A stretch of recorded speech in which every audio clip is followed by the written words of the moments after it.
Good morning, students. Now we will continue our topic separating the components of mixture.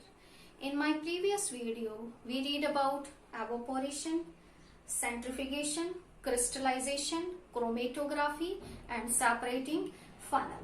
Evaporation process. By using of evaporation process, we can separate volatile substances from non-volatile substances.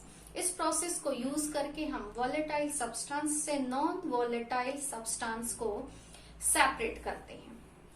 What do you mean bye volatile? Volatile जो कि heat करने पर vaporised हो जाते हैं वो है volatile. Non volatile by heating जो वेपोराइज्ड नहीं होते. फॉर एग्जाम्पल हमने इंक के कंपोनेंट्स को सेपरेट करने के लिए एवोपोरेशन प्रोसेस यूज की थी. Ink is a mixture of water and dye. Ink किससे बना है? डाई और वाटर से. तो डाई और वाटर को सेपरेट करने के लिए हमने कौन सी टेक्निक यूज की थी? Evaporation process, in which water is a volatile substance, heat करने पर वेपोराइज्ड हो गया, and dye is a non volatile substance. Next थी हमारी centrifugation process. Suppose that we have to separate butter from a curd. Butter from a curd. Butter को curd से separate करने के लिए जिस टेक्निक को हम यूज करते हैं which is called सेंट्रिफिकेशन process. This is a सेंट्रिफिकेशन process. सेंट्रिफिकेशन process, in this process the solution of a mixture, जो भी हमारे पास सॉल्यूशन है हम उसे कंटिन्यूसली रोटेट स्पिन करते हैं, and after rotating them continuously उसको रोटेट और स्पिन करने के बाद the denser particles are forced at the bottom and lighter particles stay at the top. जो भारी सब्सटेंसेस है जिनकी डेंसिटी ज्यादा है वो नीचे की तरफ आ जाते हैं, जिनकी डेंसिटी कम है वो ऊपर की तरफ फ्लोट होते हैं. और इस प्रोसेस को यूज करके हम जो मिक्सचर्स के कंपोनेंट्स हैं उन्हें सेपरेट कर सकते हैं. This process is called सेंट्रिफिकेशन process. Next थी क्रोमेटोग्राफी. क्रोमेटोग्राफी टेक्निक जो है वो सॉल्युबिलिटी पर बेस्ड है. जो उसके अंदर कंपोनेंट्स हैं उनकी सॉल्युबिलिटी कैसी होनी चाहिए? डिफरेंट होनी चाहिए. In this process, suppose that we have a color and we have to separate the dye from the color. वो कलर किन किन डाई से मिलकर बना है, उन डाइस को सेपरेट करने के लिए जिस टेक्निक को हम यूज करते हैं वो है chromatography technique.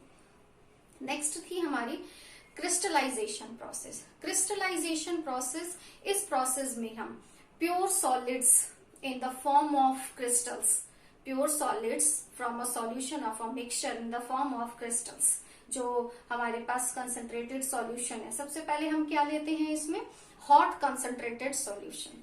Hot concentrated solution को हम हीट करते हैं. कब तक हीट करते हैं? जब तक कि वो सैचुरेटेड सॉल्यूशन में कन्वर्ट ना हो जाए. आफ्टर कन्वर्टिंग दम सैचुरेटेड सॉल्यूशन हम उसके टेम्परेचर को डिक्रीज, उसको कूल करना स्टार्ट करते हैं.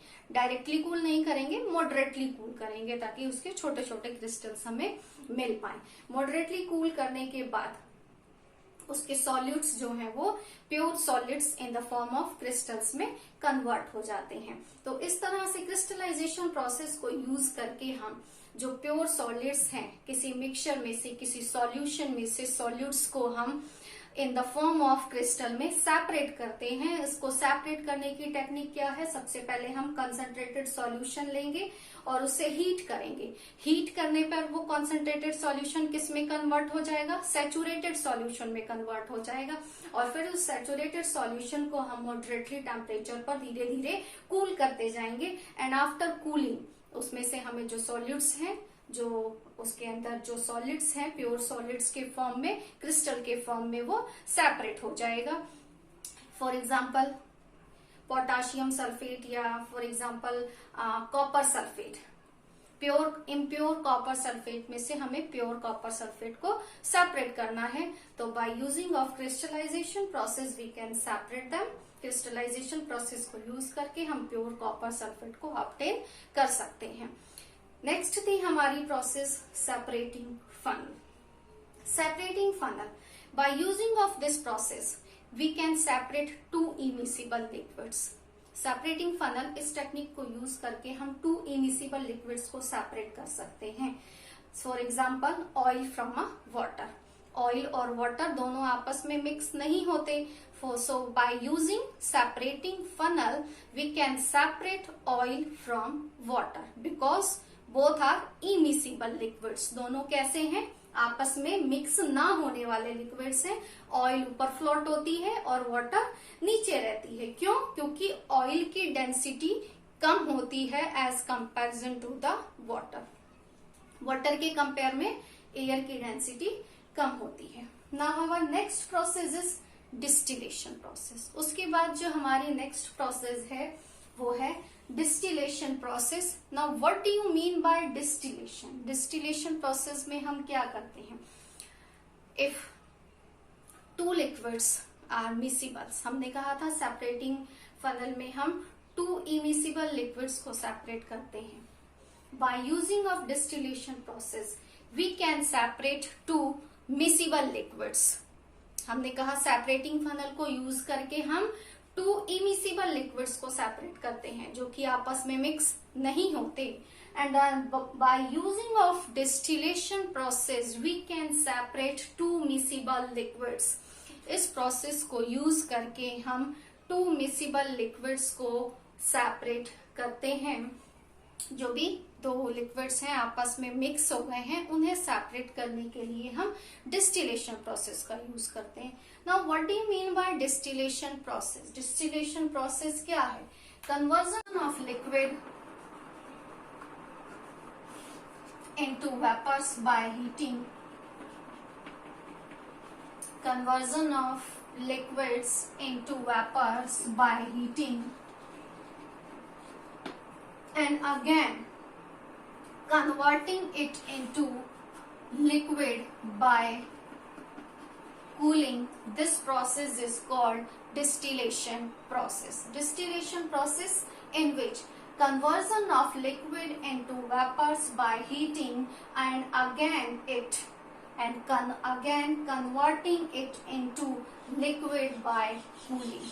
This process is called distillation process. Distillation process जिसमें लिक्विड्स को हीट करके वेपर्स में कन्वर्ट किया जाता है और वेपर्स को फिर से कूल करके लिक्विड में कन्वर्ट करने की प्रोसेस को डिस्टिलेशन प्रोसेस कहते हैं. And this method is used for separating of those miscible substances, those miscible liquids which have the difference between their boiling point is less than 25 Kelvin. इस process को हम उन to miscible liquids को separate करने के लिए करते हैं जिनके बीच में बॉइलिंग पॉइंट का डिफरेंस कैसा हो? More than 25 kelvin. दोनों ही मिसिबल लिक्विड्स के बीच में बॉइलिंग पॉइंट का डिफरेंस कितना होना चाहिए? More than 25 kelvin. So distillation process which is based on their boiling point, ये दोनों ही मिसिबल लिक्विड्स के बॉइलिंग पॉइंट पर बेस्ड है. बॉइलिंग पॉइंट और बॉइलिंग पॉइंट्स कैसे होने चाहिए? दोनों ही मिसिबल लिक्विड्स के बॉइलिंग पॉइंट के बीच का डिफरेंस मोर देन 25 केल्विन होना चाहिए. So take one example for distillation process. Suppose that we have to separate mixture of acetone and water. Acetone and water both are miscible liquids, दोनों ही आपस में mix हो जाते हैं and we have to separate them. हमें इन दोनों को सेपरेट करना है. So distillation process is used for separating them and their boiling difference between their boiling point is more than 25 Kelvin. Take a distillating flask. हम एक distillating flask लेंगे.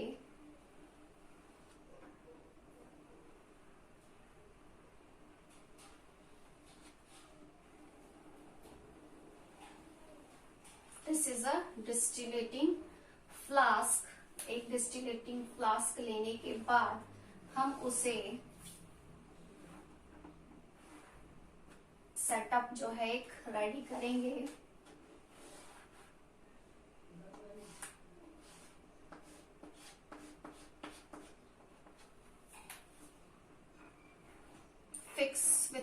Thermometer, उसे हम माउथ पे एक माउथ पे एक थर्मामीटर फिक्स करेंगे for measuring the temperature and take the mixture of acetone and water in this distillating flask and connect them with a condenser. हम उसे एक कंडेंसर से कनेक्ट करेंगे। कंडेंसर क्या करेगा, जो वेपर्स रिलीज हो रही हैं हीट करने पर, उन वेपर्स को condenser by cooling liquid form में कन्वर्ट कर देगा। कूल होने के बाद वो वेपर्स लिक्विड फॉर्म में कन्वर्ट होंगी और हम इसे कंटेनर में सेपरेट कर लेंगे। This is a condenser. Condenser में हम कोल्ड वाटर को पास करवाते हैं जिससे कि वेपर्स का टेम्परेचर क्या होगा, डिक्रीज होगा। कोल्ड वाटर, और यहाँ है इसका एक वाटर आउटलेट। वाटर आउटलेट, ये है कंडेंसर, ये है डिस्टिलेटिंग फ्लास्क,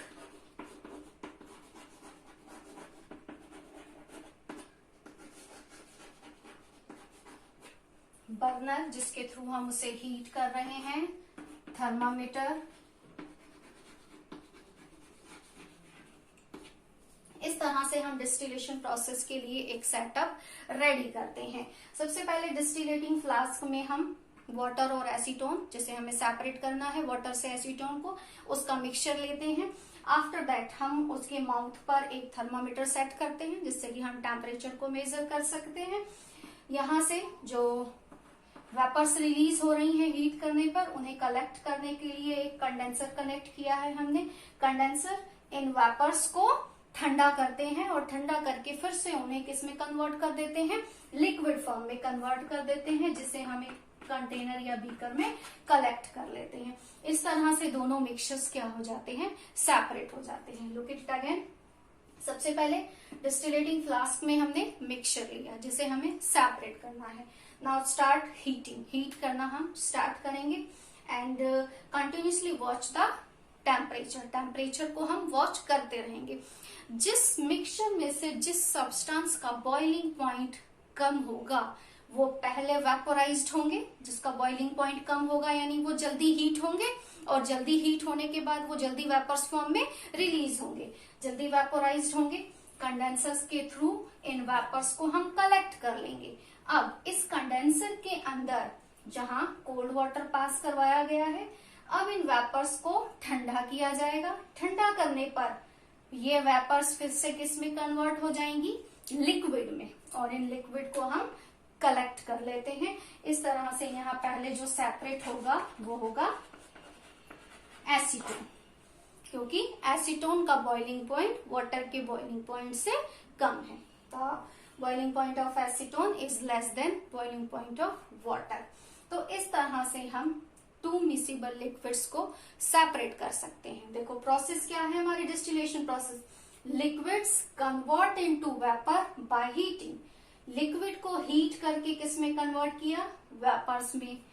कंडेंसर्स में जो वेपर्स आई हैं, vapours converting into liquid by cooling. अब इन वेपर्स को कंडेंसर के अंदर कूल करके फिर से किस में कन्वर्ट कर दिया हमने, लिक्विड में, और उस लिक्विड को हमने कलेक्ट कर लिया। इस तरह से टू मिसिबल लिक्विड्स को हम सेपरेट कर सकते हैं and this process is based on the difference between their boiling point. और दोनों के बीच में जो बॉइलिंग पॉइंट का डिफरेंस है वो कितना होना चाहिए, more than 25 kelvin. The difference between their boiling point is more than 25 kelvin. 25 kelvin से ज्यादा होना चाहिए उनके बीच का जो डिफरेंस है। सपोज दैट दोनों के बीच में जो डिफरेंसेस हैं वो लेस देन 25 केल्विन है। The difference between their boiling point is less than 25 kelvin.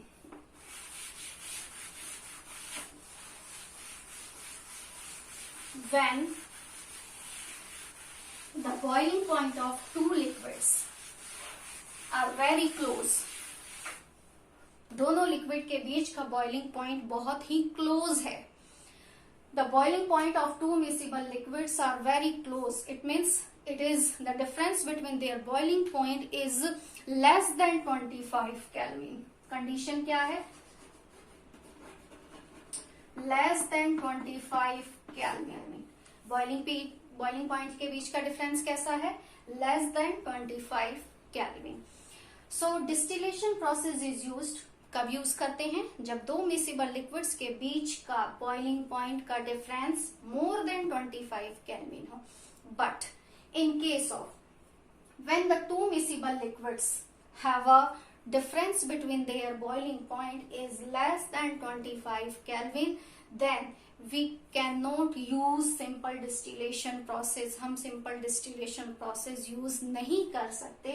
In the case of this, इस condition में we have to use fractional distillation process. हम जो process use करते हैं वो है fractional distillation process.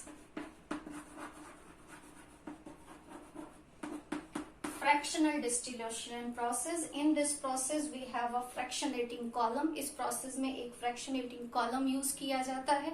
Fractionating column जिसमें small pieces of powdered pieces of glass के कुछ pieces उसके अंदर डाले जाते हैं जिससे कि vapors जो है उन्हें surface provide हो जाता है cooling के लिए, condense होने के लिए. So this is the difference between distillation and fractional distillation. Distillation, in this process we can separate two miscible liquids which have the difference between their boiling point is more than 25 Kelvin. By using of fractional distillation we can separate two miscible liquids which have the difference between their boiling point is less than 25 Kelvin. दोनों ही mixtures के बीच का, liquids के बीच का जो difference है वो कैसा होना चाहिए? 25 केल्विन से कम होना चाहिए. तब हम कौन सी प्रोसेस यूज करते हैं? Fractional distillation process. Fractional distillation process को यूज करके हम एयर के कंपोनेंट्स को सेपरेट करते हैं. पेट्रोलियम प्रोडक्ट्स जो हैं, जो पेट्रोलियम प्रोडक्ट्स हैं उसमें डिफरेंट कंपोनेंट्स को सेपरेट करने के लिए भी हम फ्रैक्शनल डिस्टिलेशन प्रोसेस को यूज करते हैं. So let's see the difference between distillation and fractional distillation. Distillation और fractional distillation के बीच में क्या डिफरेंस है? Distillation process में हम two miscible liquids को separate करते हैं जिनके बीच का boiling point का difference more than 25 Kelvin है.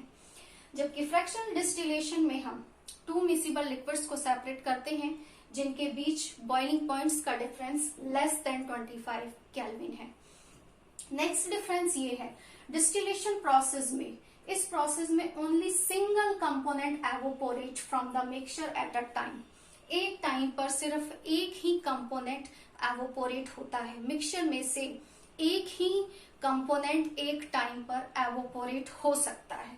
जबकि फ्रैक्शनल डिस्टिलेशन प्रोसेस में by using of this process all the evaporating component of the mixture, जितने भी मिक्सचर में जितने भी एवोपोरेटिंग कंपोनेंट्स हैं सभी एक साथ एवोपोरेट हो सकते हैं. फ्रैक्शनल डिस्टिलेशन में जितने भी मिक्सचर में एवोपोरेटिंग सब्सटेंसेस हैं वो एक साथ एवोपोरेट हो सकते हैं, जबकि डिस्टिलेशन प्रोसेस में सिर्फ सिंगल कंपोनेंट एक बार में एवोपोरेट हो सकता है. So this is the difference between distillation and fractional distillation. By using of this process we can separate two miscible liquids. हम miscible liquids को separate कर सकते हैं and this process is based on difference between their boiling point. और ये process boiling point पर depend करती है. Next process है हमारी separating the components of air. Air के components को हम कौन सी process से separate करते हैं? Fractional distillation process. Now let's see how can we separate the components of air. Now our next process is process of obtaining gases from airs. By using of distillation, fractional distillation process, we can separate the components of air. Air में जो different gases हैं हम उनको separate करने के लिए fractional distillation process को use करते हैं. So as we know that air is a homogeneous mixture. जैसा कि हम जानते हैं air एक homogeneous mixture है. Air which is present in a gaseous state, जो कि gaseous state में atmosphere में present है. air को हम लिक्विड स्टेट में कन्वर्ट करते हैं. How can we convert this air into liquid state? हम इस एयर को लिक्विड स्टेट में कैसे कन्वर्ट करेंगे? Compressed and cool by increasing pressure and decreasing temperature.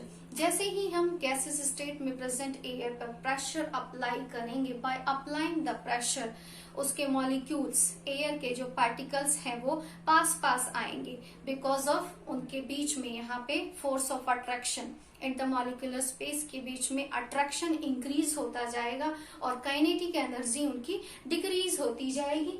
Bye increasing the pressure और decreasing the temperature, air now convert into liquid air. Gases air liquid air में convert हो जाएगी. Now allow to warm up slowly in a fractional distillating column. Fractional distillation column में अब इस liquid air को one by one करके हम different Heights पर सेपरेट कर लेंगे.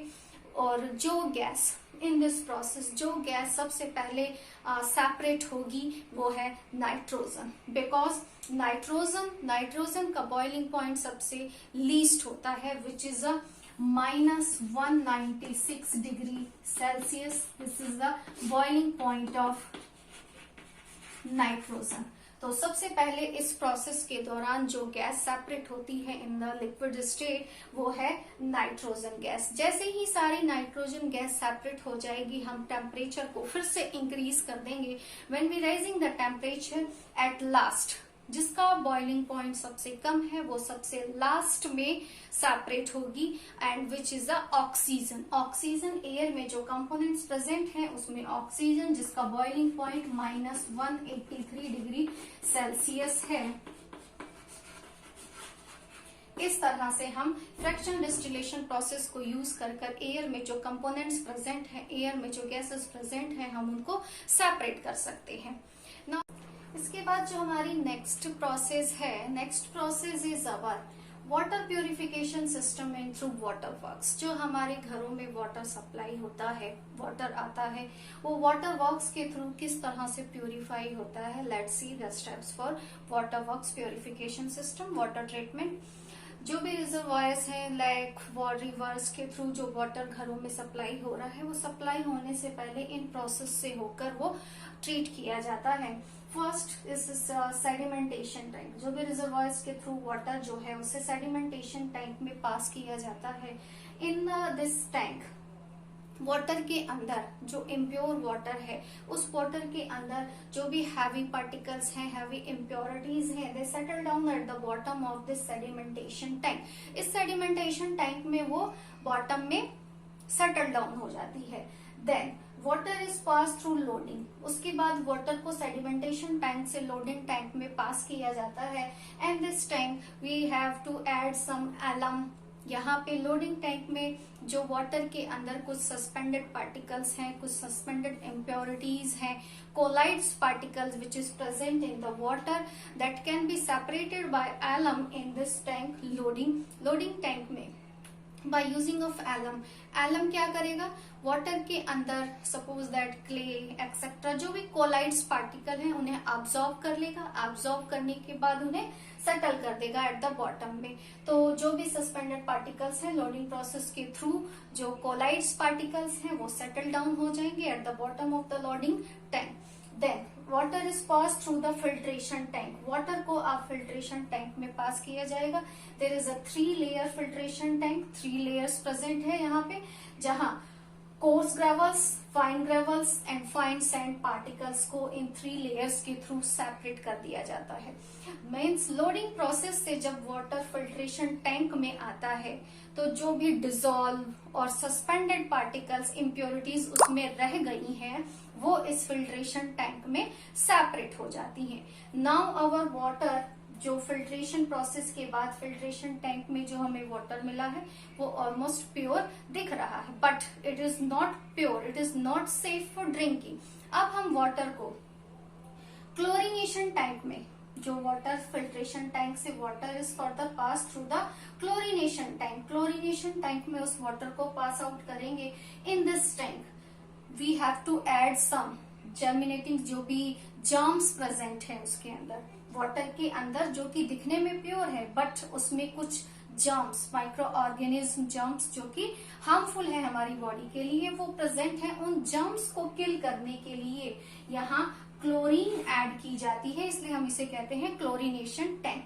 क्लोरीन को ऐड करके इस वाटर में जो भी जर्म्स प्रेजेंट है उन्हें किल कर दिया जाता है। Now this water is a pure water and safe for drinking. और अब ये वाटर जो घरों में अब सप्लाई किया जाएगा क्लोरीनेशन टैंक के बाद, इस वाटर को बाय टैप घरों में सप्लाई किया जाता है।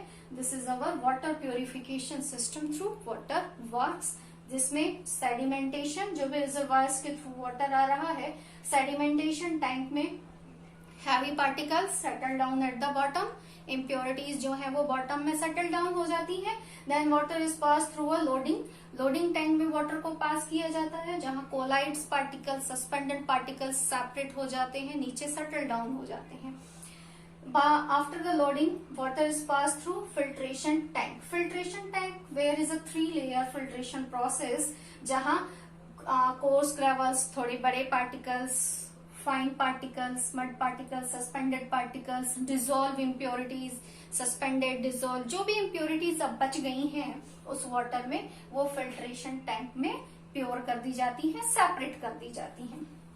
Then water is passed through chlorination tank. Water को क्लोरीनेशन टैंक में पास आउट किया जाता है, जहां जितने भी वाटर में जर्म्स प्रेजेंट हैं उन्हें किल कर दिया जाता है bye using of chlorine. Chlorine को यूज करके यहाँ वाटर के अंदर जो माइक्रो ऑर्गेनिज्म है, जो जर्म्स हैं which is harmful for our health, उन्हें किल कर दिया जाता है। And after this chlorination tank water is pass to our home. यहाँ से फिर वाटर जो है वो हमारे घरों में सप्लाई होता है। इसके बाद हमारा लास्ट टॉपिक है chemical and physical changes. What do you mean by chemical changes and physical changes? Next है हमारा difference between physical change and chemical change. In previous classes we read about physical changes and chemical changes. Physical changes in the changes in which state, size, colour, जो change आते हैं वो substance के state में change आ सकता है, size में चेंज आ सकता है, कलर में चेंज आ सकता है। Only changes in their physical properties, उनकी फिजिकल प्रॉपर्टीज में चेंज आते हैं तो उन्हें हम फिजिकल चेंज कहते हैं। Change in their physical state है ना, physical property. No change in their composition. During the physical change, उसमें कंपोजिशन में किसी तरह का कोई चेंज नहीं आता। In a physical change no new substance is form, कोई नया पदार्थ नहीं बनता है during the reaction. Chemical changes, in a chemical changes the physical state may और may not be change. In this changes, chemical changes, change in the composition of the substances, जो भी पदार्थ है हमारे पास उसके कंपोजिशन में चेंज आ जाता है। And during the chemical reaction, new substances are formed in a chemical change. So difference between chemical and physical changes is that in a physical change, no new substance is formed during the reaction, and in a chemical change, new substances are formed during the chemical reaction. This is called physical change or chemical change. Let's see one example. Ice convert into water. Ice अगर water में convert हो रहा है, ice अगर water में convert हो रहा है, so this is a physical change. क्यों चेंज क्या हुई है? उसकी फिजिकल प्रॉपर्टी। फिजिकल प्रॉपर्टी क्या चेंज हुई है? Physical state, change in their state. Solid state से लिक्विड स्टेट में कन्वर्ट हुआ, कोई नया सब्सटेंस फॉर्म नहीं हुआ है। No change in the composition, ice का फॉर्मूला भी H2O था, वाटर का फॉर्मूला भी H2O है, तो इनके कंपोजिशन में कोई चेंज नहीं है। H2O आइस का भी फॉर्मूला है, वाटर का भी H2O। So no change in the composition and no new substance, कोई नया पदार्थ नहीं बनता। हम वाटर को फिर से आइस में कन्वर्ट कर सकते हैं। फिजिकल चेंज, ये कैसे चेंजेस होते हैं? रिवर्सिबल। हम वाटर को फिर से आइस में कन्वर्ट कर सकते हैं। Chemical changes, the changes in which new substance are formed during the chemical reaction। Chemical reaction के दौरान जहां न्यू सब्सटेंसेस फॉर्म होते हैं उन्हें हम केमिकल चेंजेस कहते हैं। मीन्स केमिकली कंबाइन होकर वो कोई नया पदार्थ बना लेते हैं। हम ये कहें burning of a paper, burning of a paper is a chemical change. Why? क्योंकि पेपर बर्न होने के बाद किस में कन्वर्ट हो गया? पेपर की एश में। So here is new substance is formed during the reaction। क्या बना? एश, एक नया सब्सटेंस बन गया। And tearing of paper, paper को छोटे छोटे पीसेस में अगर हम टीयर कर दें तो this is a physical change, because after the tearing property paper की वही है, कंपोजिशन पेपर का वही है, चेंज क्या हो गया है? शेप चेंज हुआ है। So this is a physical change। Tearing of paper is a physical change and burning of paper is a chemical change।